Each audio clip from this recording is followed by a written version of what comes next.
कभी कभी जान नहीं पड़ता, हमारी इंद्रियां हमारे मन ऐसी जगह फंसा देते हैं कि रात दिन जलते रहो। ये हुई अंदर की मार। बाहर की मार है, हम किसी से द्वेष नहीं करते, फिर भी कोई हमें गाली देता है, कोई निंदा करता है, कोई मारने का प्रयास करता है, कोई उपहास करता है। ये हर भक्त के जीवन में होता है।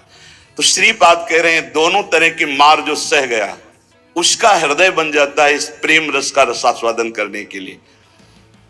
भगवान देख रहे हैं पर वो चुप रहेंगे। हमारी बात को पकड़ना, जब तक आप परिपक्व नहीं हो जाएंगे तब तक आपको पिटने देंगे।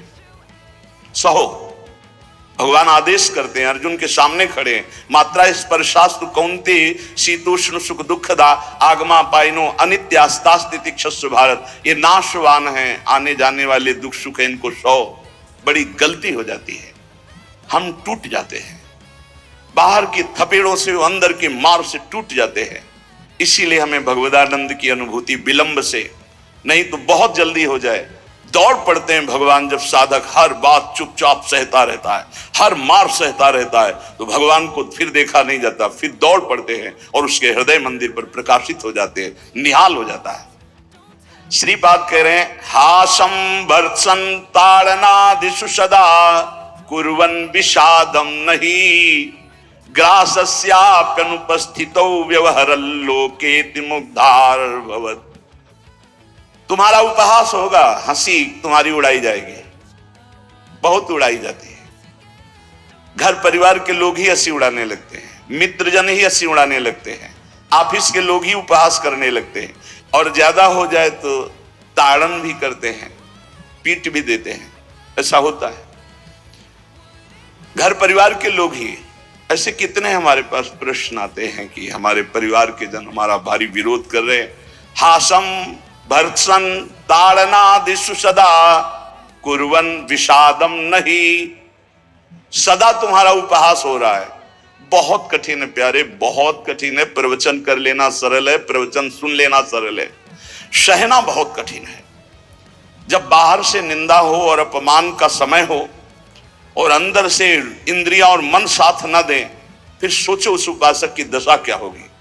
उसी समय सत्संग के वचन उसे बचाते हैं। यदि शास्त्र और सत्संग का स्वाध्याय और श्रवण है तो बच जाओगे, नहीं तो मार देंगे अंदर के शत्रु और बाहर के शत्रु।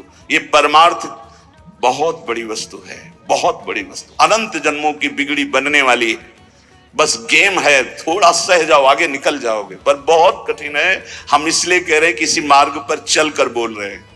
ऐसे पढ़ करके प्रवचन कर लेना अलग है, लेकिन छाती में वार सह के और फिर कदम बढ़ाना, वो आह ही निकलती है। वो प्रभु का बल ही काम करता है।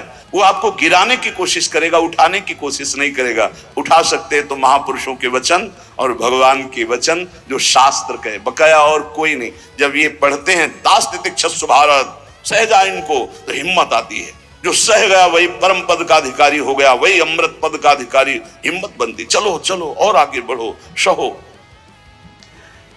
विषादम नहीं, हृदय में विषाद नहीं होना चाहिए। आपका उपहास होगा, तिरस्कार होगा, गाली मिलेगी, निंदा मिलेगी।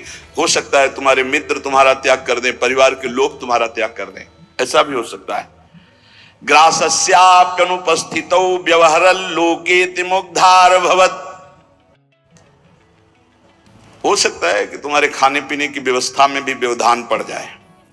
देख लो, तितिक्षु ब्राह्मण को बांध लिया, प्रसाद उसका छीन लिया, उसकी पिटाई की बहुत। एकादश स्कंद में क्या दोष था? केवल भगवान के भजन के लिए दृढ़ नियम लिया था, मौन रहूंगा, बोलूंगा नहीं, चाहे जितना सताया जाऊं, कभी भगवान के मार्गों को नहीं छोड़ूंगा। शुरू हो गया जीवन में उपद्रव उसके। कह रहे हो सकता है कि आपको ग्रास लाभ के लिए भी परेशानी आ जाए, जैसे सुदामा जी को।